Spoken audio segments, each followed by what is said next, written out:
Stay tuned till the end of the episode. I have a special announcement for you. How does financial independence fit with entrepreneurship?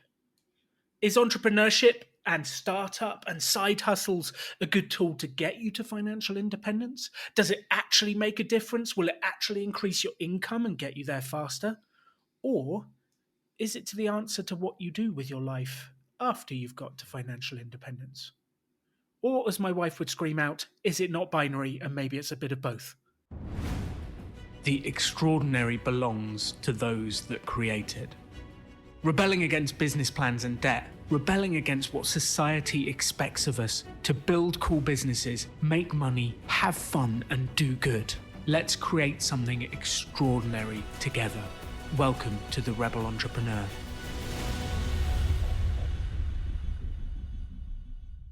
So I've been very excited about doing this episode for a long time because I have with me my friend Brad Barrett from Choose FI. Welcome to the show, Brad. Alan, I am so happy to be here. This should be a lot of fun. I've been looking forward to this, and I do want to say right at the start, the Rebel Entrepreneur podcast would not be here without Brad and Jonathan from Choose FI. They asked me to create it. They are the reason this whole podcast is here for you. So take a moment. Thank you, Mr. Brad Barrett, for making all of this happen.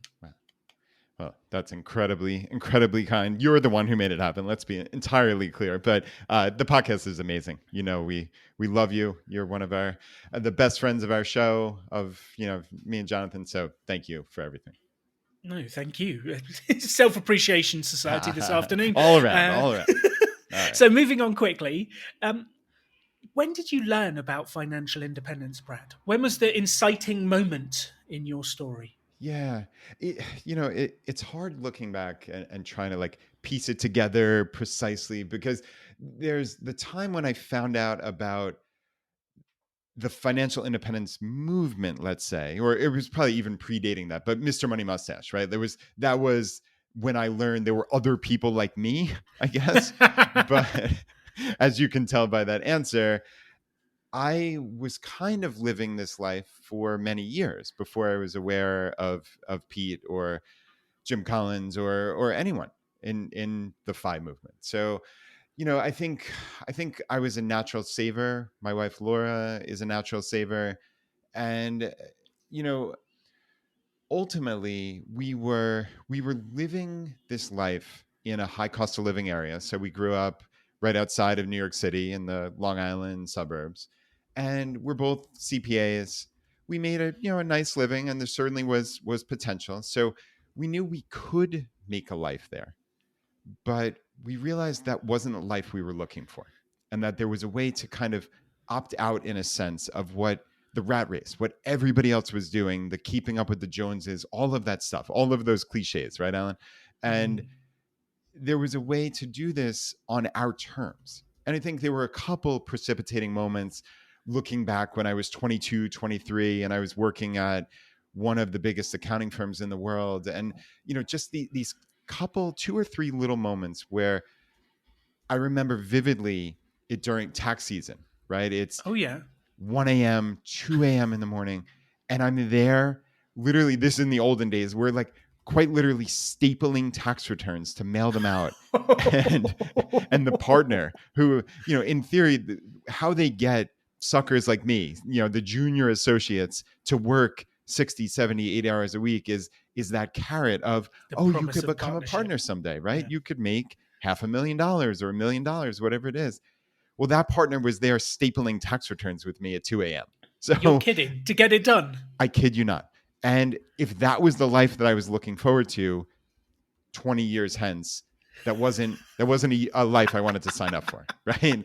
So, little moments like that, realizing that, oh, wow, you mean I just had every summer off since I was 5 years old, and now I'll be lucky to take 9 calendar days of vacation off in a row here in the US, right? You think about these things, and for 40 years, I don't want to sign up for that. And the real precipitating moment was my accounting firm was Arthur Andersen at the time, which was the biggest and most well-known accounting firm in the world.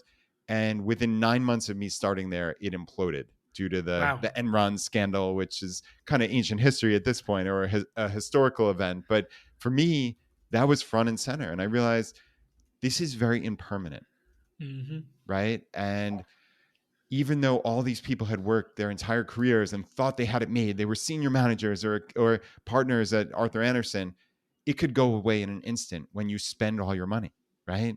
So, yeah, it was those three things that were kind of these random little items that came up to me in that really the first 18 months of working that changed the whole course of, man, I have to do something different. I have to figure this out.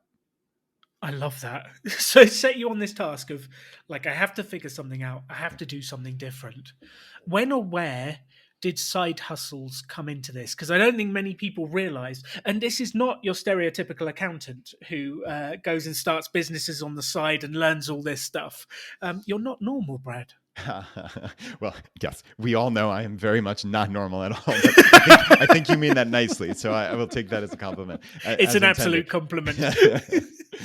Yeah, I mean, it's funny growing up. I don't think I was entrepreneurial necessarily, but something shifted in my early to mid 20s where I think it really was reading Tim Ferriss's 4 Hour Work Week that Mm, very first time, and just saying, "Oh wow, this it was just a game changer for me." I know again it's a cliche, but like that there's a was a different way to lightning bolt. live. Yeah, it Yeah. was a totally different way to live, and like I could do this. And the cool thing I think about kind of mid 2000s circa building websites and even today is you can do most of this stuff so inexpensively that if you want to learn, if you want to test, if you want to iterate, you can just try. And like to me, it was okay, I can learn new skills, I can test things out, I can see how it works. I can use what I think is some reasonably decent intellect and hard work and see and give it a go, as you would say, right? And just see what happens. And I it was funny because as I was reading that book, I realized that a buddy of mine, and again, this is like very early internet, like mid 2000s, and he had a drop shipping site, which is exactly what Tim Ferriss talked about Was it? in the Yeah. 4 Hour Work Week, right? And my friend was selling printer ink cartridges. So you know how expensive like ink cartridges are? He was able to sell like remanufactured ink cartridges, and he had this really thriving business. So I convinced him, I'm not sure how still to this day, but to kind of go into business with me. And we wound up starting, I kid you not, we bought a site off of, I think this marketplace got purchased since then. It still exists in some format, but it was called Flippa, Flippa. Yeah. It probably redirects to wherever the current marketplace is. But we bought a website called firewood-rack.net. And yeah, if the audience could see you cracking up right now. For I still remember, Alan, $512, Oh, 512 US dollars. And we were drop shipping firewood storage racks. I love it. It was wild. And, I had never, I joke, I've never at that point in my life lit a fire in my entire life, ever, not once. And So, why did you choose firewood yeah, storage racks out of everything in the world that you could possibly choose? I know it sounds insane. This site was built. They already had the relationship with the manufacturer and the drop shipper, and it seemed like Ah, they just needed some SEO basically and some like okay. refurbishing of the site. And we just said, all right, let's see what happens. And I think this is actually indicative of a lot of these early entrepreneurial journeys or items for me. I had a bunch of these websites, and I'll talk about them in a minute, not in excruciating detail because they all do kind of tie in. But a lot of it back then was like kind of gray hat SEO, they call it, like Yes. doing things that weren't exactly above board for Google, but everybody was doing it back then, Were right? you writing white text on a white background, Brad? It wasn't quite that bad. It was a little bit after that, but it was not terribly dissimilar. It was like, keyword stuffing and making sure you had the precise keyword that you were targeting in an article. So you're basically creating junk content just to game Google, more or less. Yes. And it worked until it didn't, right? Yes. And Until they to changed their algorithms and updated it, and they had, yeah. exactly. Yeah, and to Google's great credit, they did that. And many sites like ours, and I had a bunch of these little sites. They weren't all drop shipping sites. They were Many of them were just like content farms, basically. And I think what I learned was don't be inauthentic. Mm. And that's something that stuck with me for so long. Like I knew what I was doing was wrong or wrong-ish, but again, everybody was doing it. And that's not something I normally fall prey to in my life, but for some reason I did there. And looking back from the Brad Barrett of 2022, it's hard to imagine that me in whatever that year was, 2008, would be that inauthentic. But I was. And it But is I what it is. think you've had happy customers. So I'm assuming people were buying the firewood People, storage racks, they people were. were happy.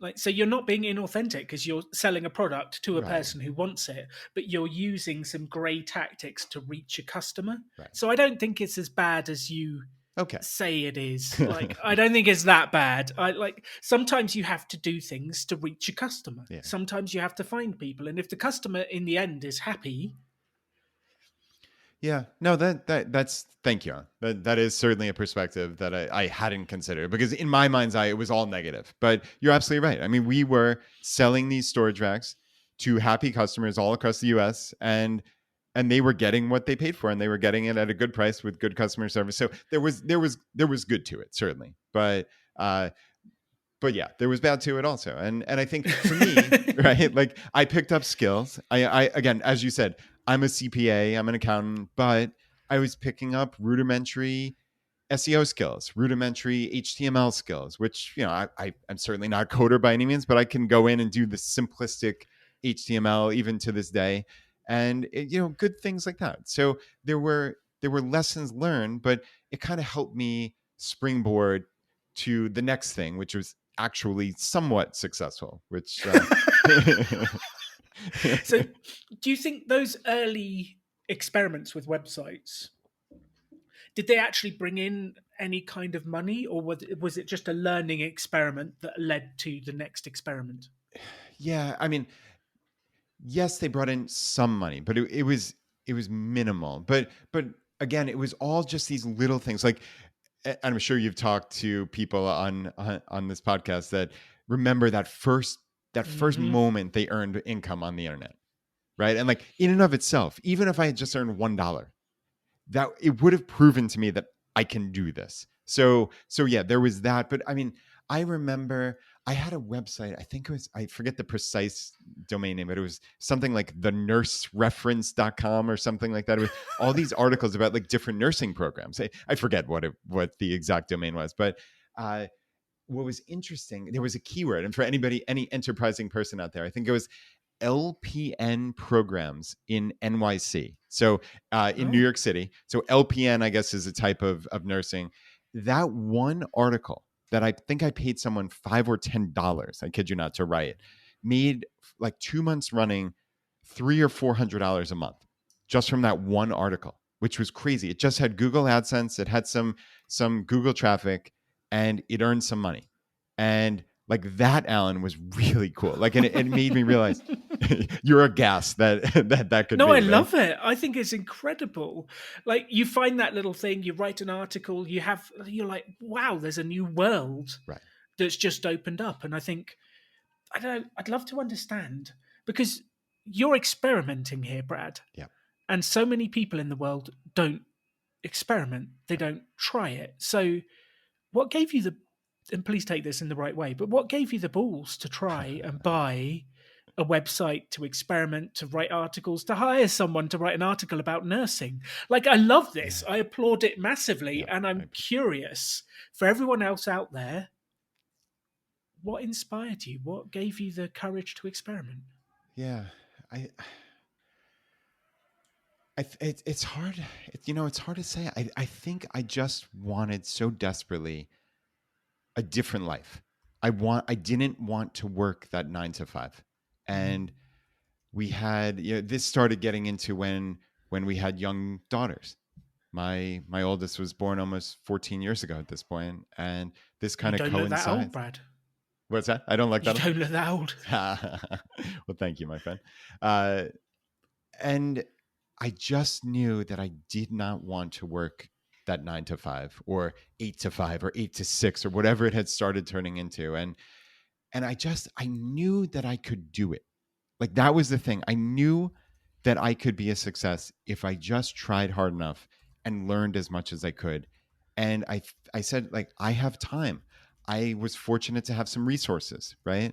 I'd been saving money for a long time. I knew I could test and experiment and just keep giving it a go until something good happened. And that's the cool thing. Like in this day and age, it's so easy to learn things. It's so inexpensive, but you have to want it. You have to care. You have to try, right? And with YouTube and Google, you can literally learn anything.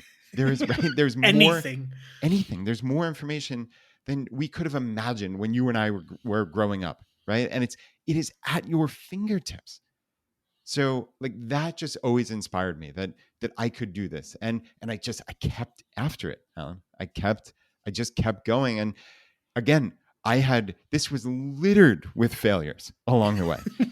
But it was littered also with, in the best sense, with learnings and picking up skills. And it's this phrase that we borrow from Scott Adams, the author, the talent stack, right? And it's okay. Can you pick up these various little skills? And you don't have to be world class at any of them, but when you put together this stack of skills, you might be the only person in the world that is at, let's say, a 70th percentile. So not world class. I mean, we're talking like above average at these 20 different things. Like I am a CPA. I'm a pretty analytical guy.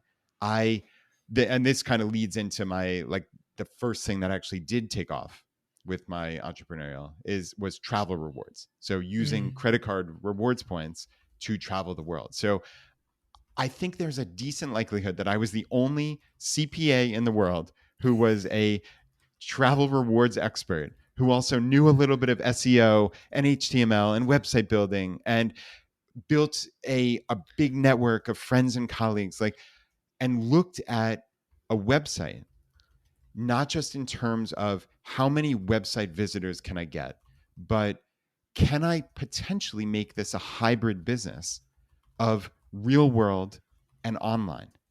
So that, Alan, was like the aha moment for me. So I have this website called richmondsavers.com, which is a horrible domain name, like truly, truly horrible. And I mean, it sounds like a coupon blog from Richmond, Virginia. And it was just, we lived in Richmond, we saved money, richmondsavers.com. That's where we Perfect. came up with it. Yeah. And again, I wound up putting together a trip to Disney World using travel rewards points. And my wife and I, we took our two young daughters at the time, and my parents came, my in-laws came, and the three families went, and each of us spent about $100, saved Wow. probably about 10 grand, 10,000 US dollars, all told, just by being smart, by planning for 18 months basically to accumulate all these rewards points. And what I did was I put this together in an article, and I did step by step. Hey, if our family can do it, you can too. You can too. Right. And like that to me was kind of another aha moment of that's what people are looking for. They're not looking for world class experts. They're looking for that person who's like them to prove out that they can do it too. And that has followed through all the way to Choosify for me. So that's been a through line unquestionably. But anyway, going back to the travel awards, is I put together this article. It wound up getting featured in the New York Times, which was like the one Wow. big, yeah, it was crazy. Like the one big break I've ever had. And of course, my my website goes down, it crashes, and all this other nonsense. But it got me enough people in the door where I said, okay, there's probably a way that I can turn this into a business. And I needed to think. And I look back to that talent stack and I said, okay, you're an accountant. Think about this. And this was in the days of Mr. Money Mustache. So I actually said to myself, Alan, which is funny, I said these words: I will never be Mr. Money Mustache getting millions of page views and visitors a month. Never. But what can I do with my little trickle of traffic to turn this into a business? And my answer was, okay, look at lifetime value of customer. Mm. Okay. So with credit card signups, they're pretty lucrative. You can make, I mean, depending on the credit card, you could make $100 or more sometimes as the website owner. Certainly in those days, for getting somebody to click on your link and sign up for a credit card. And I realized, okay, I can put together trips for people and literally give them personalized, tailored trips. And theoretically, if they use my affiliate links for the next year while they're planning out this trip and opening up cards, I can invest time in them once and they can click on my links for the next year or 18 months. So I literally, Alan, I kid you not, I was a corporate tax manager at a Fortune 500 level company. And I was at my lunch hour. I had noon calls and 12:30 calls, 30-minute calls with random people who came to my website. And I called it free travel rewards coaching. And I literally, these people got on the phone with me. Like they must have thought I was a lunatic, but I spoke with them. I answered all their questions. And then I followed up with a written email with precise details of how they could take whatever trip they wanted to, whether it was Hawaii or Paris or Thailand or Disney. And obviously many people followed through, many more certainly didn't. I wasn't like 100% hit rate, but again, I looked at it as a business. Okay, I'm offering this service for free, but there is lifetime value of customer potentially for this. And it was just so cool. And obviously this wasn't a massive success. I wasn't making tens of thousands of dollars a month, but I was making $1,000 or $2,000 a month. I proved out that, hey, if you can do this on your lunch hour, there might be something there. Hmm. I think that's the bit. Like you're doing that on your lunch hour and writing emails around it, and you've built this business, and like that's phenomenal, Brad. I absolutely love that, and that was actually the first time we came across you. Was Katie and I were going to Chautauqua in 2015, and I think you were down as the travel rewards Yeah. person for Chautauqua, and we messaged you and said, "We're from England. Can you help us?" And you replied. You tried to help us. Yeah. Basically, travel rewards in the UK was pretty useless at that point. Yeah. It's not at all like the site, like the states. Yeah, it's interesting because I remember back then with Chautauqua, I was so enthralled with the idea of Chautauqua. And at that point in my journey, my financial independence journey, it seemed like a bridge too far for me. Like it was very expensive. I wanted my wife to go but I wanted to be involved. And I actually reached out to JL Collins and offered that help to see if I could help people who were going on the trip. And it was cool. I did that for years, and so it was really full circle when a couple years ago you guys invited me to speak at the Greece Chautauqua. So yeah, that was a very, very cool moment for me. Yeah, what a venue that was, overlooking the Aegean Sea. You and Jonathan delivering your talk. Yeah, it was What a amazing. week that was. Um, so going back to the entrepreneurial bit here, you've got a full time job. You're making money on the side. Like, is this now sort of speeding up your progress too far? What's this effect on your life, your time, your finances? How is it being effective? Yeah, yeah, and it's interesting because this goes back to at the intro when you said my wife Katie would say it's not binary, right? Like it's so interesting how my entire journey is really intertwined. My whole journey is intertwined with entrepreneurship.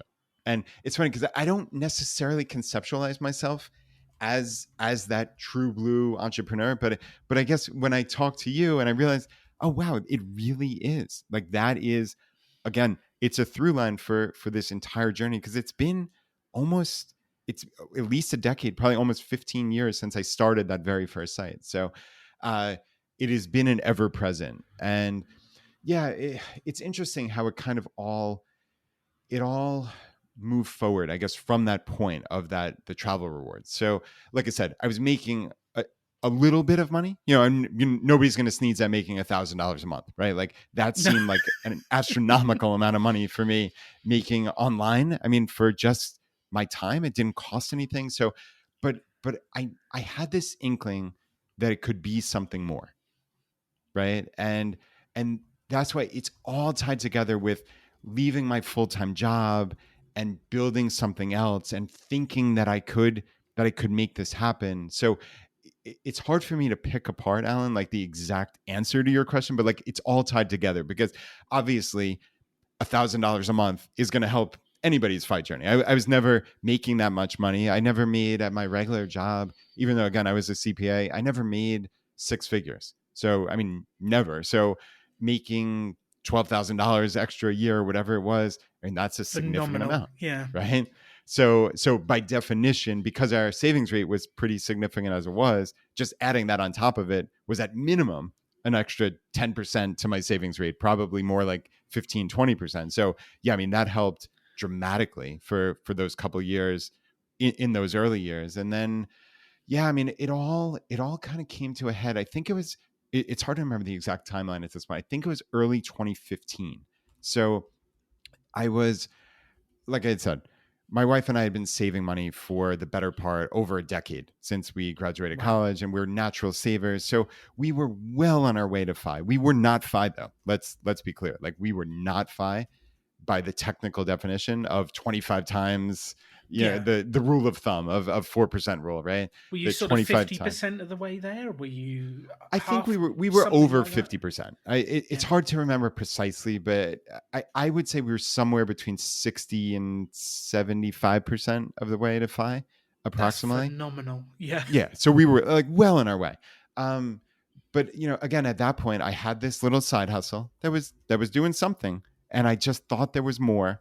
And it was funny because it was like the straw that broke the camel's back of I didn't have the guts to leave my full-time job. I couldn't burn the boats, as they say. Even though I wanted to, Alan, I wanted to so desperately, but it's just not in my nature. That's just not how I'm wired, unfortunately. But what happened was, and it almost sounds petty in hindsight, but it was just I didn't love the environment at my company and my department. And one day the VP of the department said, okay, remember when you all had to come in at 8:30 in the morning? That was start time. Well, now it's 8 a.m. Just out of nowhere for nothing. It was like the epitome of the BS FaceTime nonsense that so much of corporate America and corporations all across the world, I'm sure, uh, deal to, or these blows to their employees, like FaceTime for nothing. It was just you have to work an extra 2.5 hours this week for no reason. We're not looking. There's no extra work. There's no nothing. It was just you have to physically be in this building. And again, like I said, it was just the straw that broke the camel's back for me. Where within 2 weeks of that, I had conceptualized an idea for a new business. I found a business partner. I kid you not. And I put in my notice at my job. So, yeah, this was January of 2015. We came up with an idea to basically kind of scale that travel rewards coaching. So, I created a website called travelmiles101.com, so 101. And like I said, found a partner who I was an accountant in Richmond, Virginia. He was a cardiologist in Portland, Oregon. And The obvious choice. oh yeah, The obvious choice. perfectly obvious. But he was a buddy of mine who had a personal finance site. I knew he was into travel rewards. He was more gung ho about it than I was, Mm. and we just made a good team.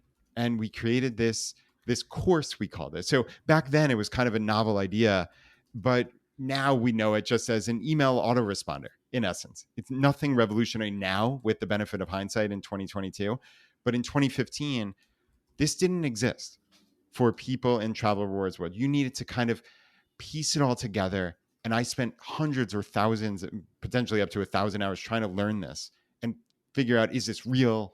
Can I do this? Are other people like me doing this? And again, that goes back to you don't have to be the world-class expert, because we decidedly were not world-class experts at travel rewards. We were good, but we weren't world-class experts. But what we were regular people. We were regular people with normal jobs that you can relate to.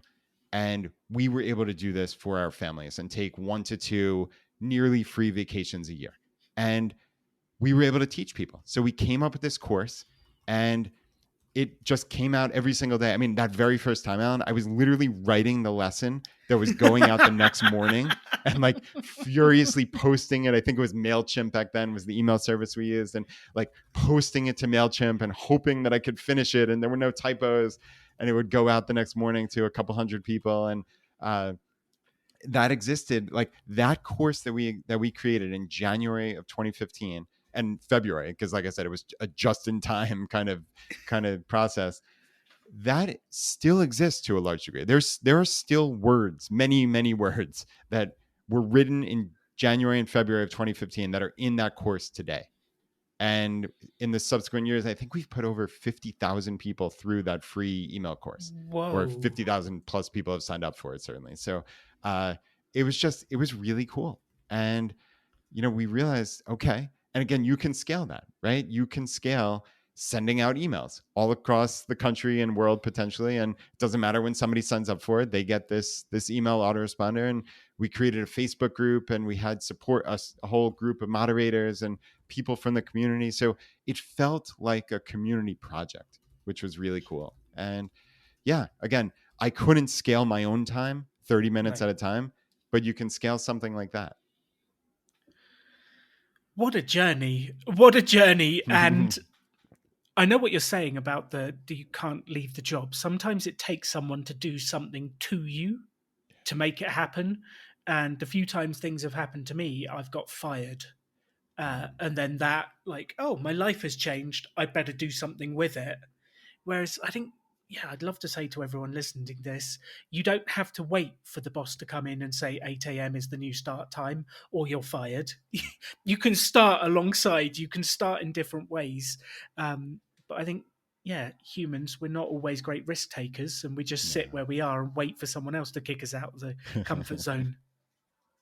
Yeah, it's interesting. And I guess the one thing I will say to my credit there, though, again, I conceptualize myself as, oh, I didn't have the guts to do it, but I had the guts to start that business, Hmm. right? And I I had built it, and again, it was this little thing, but it was I knew I had proved it out to myself that this was real and that I could make this into something that was actually legitimate and was a business. So it didn't feel risky to me at that point, leaving my very comfortable job. Though if you ask my wife, right, she would say this was a huge risk. She was scared to death, and that's not to blame her, obviously. Like in my mind's eye, I was scared too at then, but because it's very hard to leave comfort, right? It just is, and it's hard to leave that paycheck.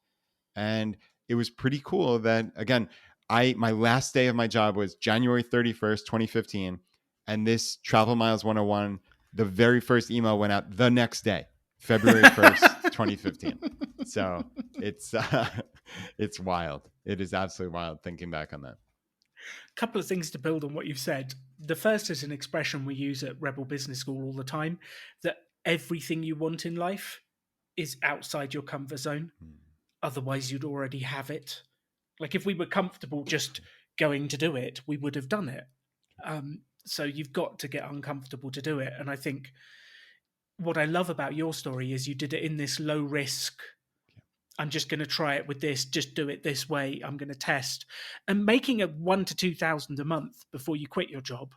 Like that must have been a decent amount towards your living expenses, if not covering a lot of them before you even make the decision to Yeah. leave. Yeah, I mean, it absolutely was. And it's funny. I'll have to go back and check my financial statements now. I fear that I might be overstating it. I'm not sure I ever made $2,000 a month, but it was somewhere in that vicinity. It was a nice bit of side hustle income. And yeah, when your life doesn't cost that much, I think that's another part of the financial independence journey. Is it's Yes. not to live a life of deprivation. Obviously, you and I, we do not live lives of deprivation at all, right? I live a life of abundance. I know you do as well, obviously. And but you can do that and be smart. And that's another thing, is like it's always seemed like this fun game to me, is how can I live the same middle or upper middle class lifestyle as everybody else around me, but still save 30, 50, 70% of my income at the same time. Like it always just felt like this cheat code to life. And I think that's a cool aspect of when your life doesn't cost that much, it's so much easier to take these quote unquote risks, right? Because you don't need a massive success. You don't need a venture backed startup that's making tens of millions or hundreds of millions of dollars. Like, you don't need to win the lottery, right? When your life costs 40 or $50,000 a year, making $4,000 a month from your formerly side hustle, that can cover it, right? That is a really interesting thing that goes unnoted a lot of times. But this entrepreneurship is so much easier when you don't have to hit a grand slam in those first couple months, when, right, and you can test this out on the side like I did. I think my journey is, if I could do it again, I would do something very similar. I would prove it out. I would do it on my own time. I would put in the sweat equity. I wouldn't invest a lot of money, and I would see, can I make this happen? And yeah, it made that transition a whole lot easier for me mentally, knowing like my own kind of mental limitations with taking risks. And if you don't have the overheads, if you don't have to pay out for an office, you don't have to pay back a loan, you don't have any of those overheads, and you're making a couple of grand a month, like that actually, like, it's a decent amount. Even today in 2022, it's a decent amount to be able to get going. And it's magic what you can do with it if you live frugally. Yeah. Yep. Um, Agreed. Building on one of the things you said about the course going out every day, a couple of years ago at the beginning of lockdown, Katie and I created Rebel Finance School, Yeah, I remember that. and we put it out there into the world. And we just thought we'd do an experiment. And I think like 400 people signed up for the first course, and we were blown away. Then we had to deliver it, and it was every Monday night. So, like the first one, we wrote up until the Monday and then delivered it, and then the next day you're starting on the next course for the next Monday. Yeah. But it sounds risky, but we put in the time, we made it happen, and I think there's nothing wrong with building it as you go. Like, sell it, see if someone wants it. If they do, build it as you go. I think what you did is magic. Like, Yeah. why waste the time writing that entire course if no one ever signs up for it? Yeah, and that's a lesson you've brought to our podcast, to the Choose a Vibe podcast, so many times, right? Is you can prove out, like, ask those people for their credit card, right? Everybody's Yes, going to tell you your idea is great, right? And this is obviously a little bit different than my scenario where I was giving out a free course, right? So it's a but you're slight getting an difference, but email address. Someone's still giving you yeah, something. Someone is still, yeah, you're right, still asking for absolutely. something. And we had to prove out. I remember back then we went in the Mr. Money Mustache forums. So Ooh. it's interesting how, again, this through line of the financial independence world, like, I wanted to help people like us. We actually called it, the first version of Travel Miles 101, we called it Miles for Mustachians. I kid you not. That was the very first month, was Miles for Mustachians 101. So it's pretty wild. But yeah, and again, as you said, like, you can prove out that model, whether you have a paid course or you're building something or creating something, whatever it is. Or food, I think, is something you've talked about, like a pop-up restaurant. Like, you can sell that before it even exists, and then you don't have to, like, go through all the time. If I had created this course and then there were crickets, there was nobody there, like, I would have been so mad at myself, right? But doing it this way, we got a couple hundred people to sign up for it, and then the pressure is on in a good way to create something, right? Like, nothing motivates you like that deadline of, there are literally 200 people waiting for They're this email waiting. Yeah. tomorrow morning. I've got to get this thing done. So yeah, it was a very cool time. It really was. Yeah, because I guess, like, I've just taken on the project to write a book, and if you are writing a book, there's no one waiting for it per se. Like, it takes as long as it takes. So then days can go by between the different bits. But if you've got hundreds of people lined up to to read it, to listen to it, to whatever it is next week, there is a pressure that comes from that commitment. That there is a magic in that, I think, of committing to a date. And I don't know if I've ever talked about this with you or even on the show. One of the things Katie and I have learned over the years is the power of making things happen comes with a date in the diary. We would call it diary in the UK. Yeah. It's not where I write like what No, I know happened to me exactly each what you day. the Calendar, calendar. schedule, Yeah. schedule. Um, it's one of those things. You Yeah. write it in, and it's there, and you've got other people waiting for you. And we set the date for this podcast, or actually, you chose the date from my Calendly, and then it's in there, and it's happening.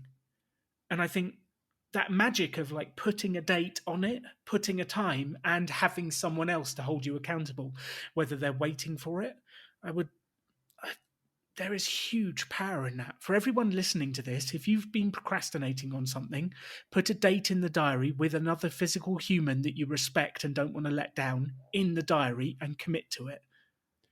Yeah, I agree wholeheartedly with that. I find when I want to connect with somebody and, oh, I'll call you later this week. That's Right. never Like going to happen. invariably, yeah, it never happens. You just keep pushing it off, or something comes up. But if you have that date in the diary or on the Google Calendar, whatever we want to call it, it's there. Right. And I don't want to let somebody down. I'm going to call them. Of course, it's on the calendar. And yeah, I agree. And there is something about accountability just in general. I find I like to think I'm internally motivated, but there is that motivation of somebody is expecting this of you. So yeah, I know that has helped me dramatically. And it comes down to also podcasting, right? I mean, when you have for us, we have a podcast coming out every Monday.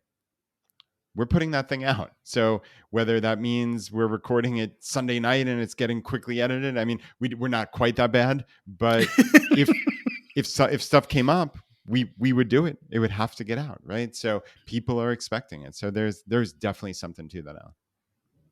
So, talking about the podcast, Choose FI, how did you transition?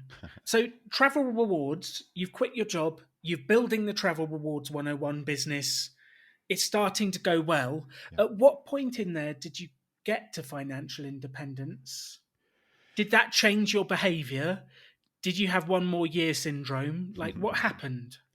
Yeah, well, this is another interesting aspect, and I'd love to almost get your opinion, just as somebody else building businesses on the path to FI. Is like I we reached that point of FI, like the technical definition of Yes. 25 times our expenses, somewhere over the last handful of years, 5 to 7 years. But because my businesses are earning some money, I've never I've never had to draw down. There has literally never been a time where we've drawn down for that month's monthly expenses. So that's not to say I haven't had to take money. Obviously, life Yeah. happens or whatever it is, but for normal expenses, my businesses do cover that. So yeah, it's a weird intersection in that sense of financial independence and entrepreneurship. So I've never like internalized myself, even though I know intellectually I'm at FI. I almost feel like an imposter in that sense, even though it's silly, right? It's like ridiculous. But I do feel like an imposter in that I'm not doing the traditional drawdown and living off my investments. But I know that's preposterous because part of my FI journey, as we've talked about these first 40 minutes, is it's so inextricably tied to entrepreneurship. And so I've never had one more year syndrome. It's again, I try harkening back all the way to Tim Ferriss's 4 Hour Work Week. Like that was my inspiration of I don't want to build myself another 60 or 80 hour a week job.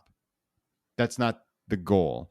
Though again, if you ask my wife, she would say I do spend a lot of time, but like Travel Miles 101 still operates in the background here. But if I spend 1 or 2 hours on it a month, that's a lot, to be honest.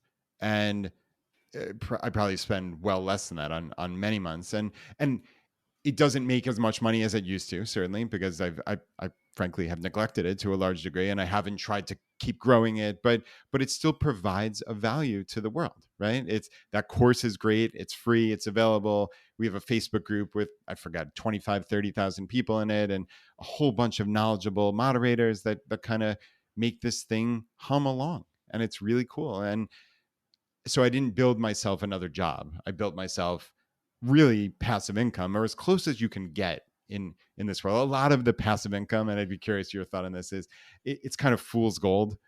Everybody's always looking for, oh, passive income. Real estate is passive income. Well, It's not not. so It's a much. business. Yeah, It's a it's a business. business. Toilets break, tenants leave. You have Right. to do work. You have to get new homeowners insurance, that you need to be on the phone for an hour and a half, and you have to mail a check or get something certified. Like, that's not to say it's as hard as a regular traditional business, but very few things are passive, truly passive. So like if anybody out there is looking, listening and looking for truly passive income, I think you need to be more realistic with setting your sights. And that's not to say entrepreneurship isn't great, but because it is great, genuinely.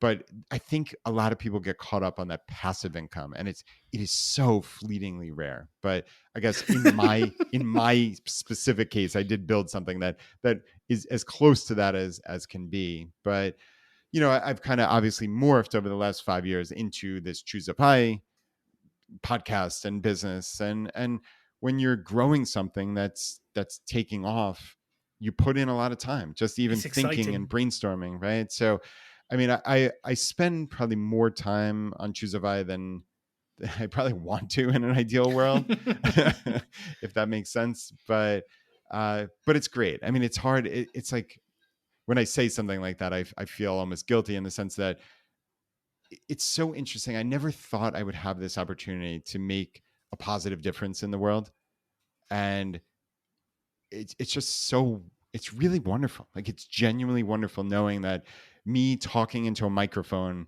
in Richmond, Virginia can actually make a difference in people's lives. So it never ceases to amaze me, even 500 episodes and 5 years on here. it it's just, it's hard, it is hard to fathom. And I don't say that like all shucks or in a naive way. It's just like, it's very hard to fathom to this day. So uh and I still enjoy it. So it's that's kind of where we are, I guess. I don't know if I answered your question there, but it's there's no like quick answer, unfortunately, to any of this stuff. No. Well, I would like to pick up on the passive income thought because I have this scale in my head that I've taught a few times of, I've called it pacificity, which is Mm, probably completely the wrong word, but how passive is your thing? And on one end of the scale is building a business, and you're putting all of your time in, you're growing it, you're giving it everything. And then you've probably got down from that slightly a corporate job where you do actually go home and switch off a little bit sometimes. Uh, and then sort of down the scale, you've got property, and you've got property whether you manage it. And then further down the scale, you've got property that someone else manage. The reason we chose to manage our properties is we got a better return if we managed them ourselves. So if I went and fixed the toilet, it was far cheaper than calling a plumber, and I didn't have to give 10% to an agent to manage it. So we did it all ourselves, but that makes it more of a business and less passive. And the only truly passive thing that I've found has been the index funds, mm, because I basically just look at the figure once a month and then do nothing, and it seems to grow. It's dropped a little bit now, but in general, over time, it always sure. goes up. Um, and I think the stages of a business, you start it, you put in so much time and effort, and to build a passive income, the clue is in the word build. Yeah. You have to actively create, do work, and make it. And you have to work very hard at the start for something that might produce income later on, Yeah. but it's not guaranteed. No, it's definitely not guaranteed. And also things, yeah, I've noticed with my businesses, and this stands to reason, is when I take my attention away, they do start to wither to some degree, right? And that makes sense. And if you want to keep growing something, and so yeah, it's this interesting kind of give and take, right? You clearly building. I agree with you wholeheartedly. I mean, that was, I call it almost like front loading the sacrifice.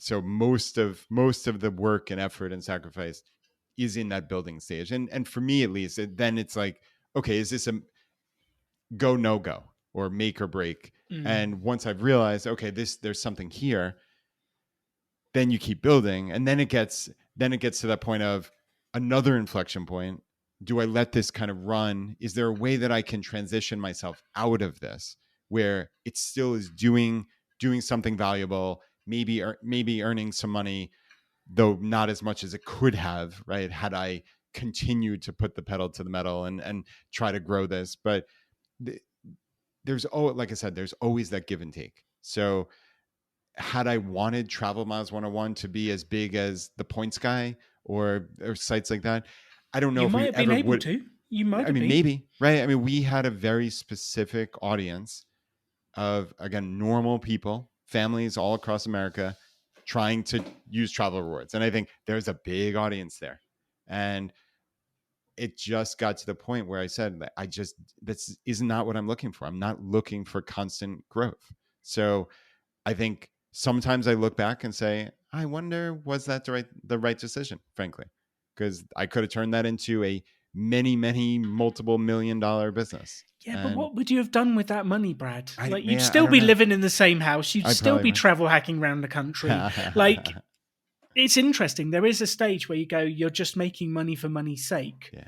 and you're exchanging your time for something that doesn't assist you. I think in the early days, like every hour you can put in to get money back makes a huge difference in your life, and then it transitions as you get closer to FI. And I think even if you'd have built the points guy and you'd be making millions and millions of dollars, I'm not sure you'd be leading a very different life. Yeah. No, that is fair. I like the perspective here, Alan. This is like a nice business therapy for me. So many years after. So thank you. Uh, so this has been phenomenal. Thank you for sharing your story so generously. I think what I'd love to ask from you is we have a bunch of people who are all different stages on their financial independence journey, but there's mostly people listening to this podcast who are on their entrepreneurial journey, and they're trying things, they're failing, they're testing, they're experimenting. From your experience, what could you give them to give them the energy to keep experimenting despite failing, to keep going despite things going wrong, to keep trying? What could you give them, Brad? Yeah. Yeah. I mean, I think just that it's worth it. It's exciting. There are so many things you can learn, though it's such a great big world out there. And I know my life has been enriched immeasurably because of my entrepreneurial journey in terms of the skills that I've picked up, the things that I've tried that I never thought I would, the connections that I've made. I mean, that's a massive aspect of this too, is just making friends and colleagues and people you want to see succeed and who want to help you succeed. Right? It's you look at, there's so much negativity around networking, and for good reason. A lot of it is that glad handing, BS of handing out business cards, and you can picture that person, right? But I think a lot of my success has come from building genuine connections. And I can point to very specific times where I met Brandon the Mad Scientist, who we helped each other grow our own travel rewards sites or portions of our sites. And that was fantastic. And that didn't start because we were looking to make money. It started because we had a lot in common and we became friends. Right. And it's really cool when you look at this journey to FI, and you can also look at it as this constantly evolving, I don't know, just entity. It's like that. I think of it almost as like this like malleable blob. I know this sounds weird, Alan, and I'm kind of going off on a tangent, but I like love it. Do it. there's so much there to just experiment with. And it all ties together as I see on my journey. Of course, you can have the standard path to FI of just a high savings rate and all that stuff. But to me, this is just, it's so much more fun. And because you can experiment for nothing, like I did, way before I knew about you and all the brilliant things you teach, Alan. And I mean, all of the pillars of the rebel mindset, right? Is you can build a business for virtually nothing. You can test, you can iterate, you can see if this is real, you can get people to pay you before you've ever done anything, invested any money. Like, it's so brilliant. It's such a game changer. So then you're only limited by your imagination and by your time and your willingness to do something, to take a chance. So why not take a chance? I think it's just so exciting. And I think just like we always say at Choose FI is it's fine to take in information. It's all well and good and you do enrich your life, but you have to take action. You just have to. You need to get up off the couch and you need to take action to make your life better. And I think listening to Alan's podcast and then putting it into practice, that's a path. And I think it's a really, really valuable and viable one. I don't think I could have said it better myself, Brad. Why not take a chance? If you're listening to this, why not take a chance? Do it, reach out, make it happen. Brad, you are a legend. If people listening to this wanted to dig into Choose FI, but they kind of got put off by how many episodes you've got, is there one where you would recommend they have a little listen to start, other than obviously the ones that feature some random British person called Donovan? Yes, our British friend Alan. Yeah, so our kind of welcome to the FI community is way back in episode 100. It still holds up. It's from a couple years ago, but if you're looking for just a general overview, and our messaging has been updated since then, but it's probably 95% in line. So episode 100 of Choose FI, and I guess another way, I actually send out an email every Tuesday. So I call it the FI Weekly, and it's a little bit of inspiration. It's just a couple little things that I picked up over the week, quotes or books that I'm reading, whatever it may be, and also most importantly, actions that the community has taken. Right? So I ask every single week, just hit reply and tell me what you've done to make your life better this week. And I feature those every single week. So if you're looking for inspiration that other people are doing this too, this FI Weekly, it's the most fun thing that I do all week. So anyway, choosefi.com/subscribe, and that'll take you very directly to getting my email. Fantastic. Mr. Brad Barrett of Choose FI, you are a legend. Thank you for coming on the Rebel Entrepreneur. And to those listening, why not take a chance? Heck yeah. Thanks so much for having me on. You can have any life you want to. Choose to build something cool. Choose to take action. Choose to work to make your dreams become reality. Stand out. Be different. Be yourself.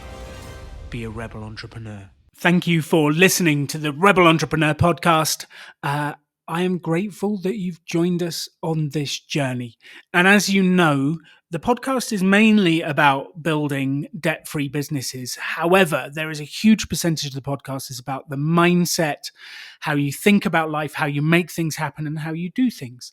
And I've begun to realize over the years that yes, there's some nuances to building different businesses. However, it's the mindset and the energy and the way you think about things and the way you do things that makes the difference.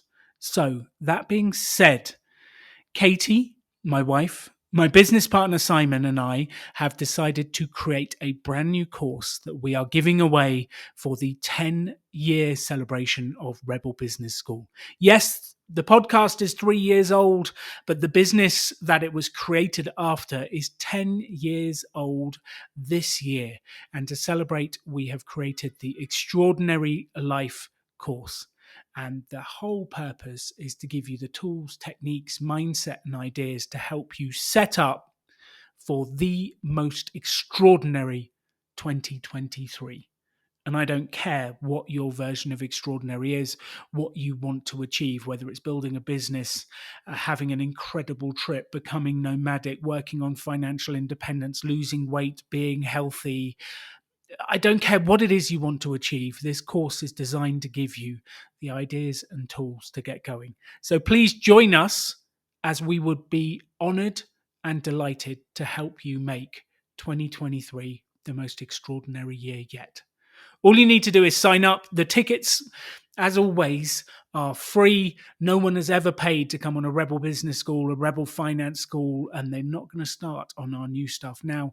So all you need to do is sign up at alandonegan.com/extraordinary. That's alandonegan.com/extraordinary.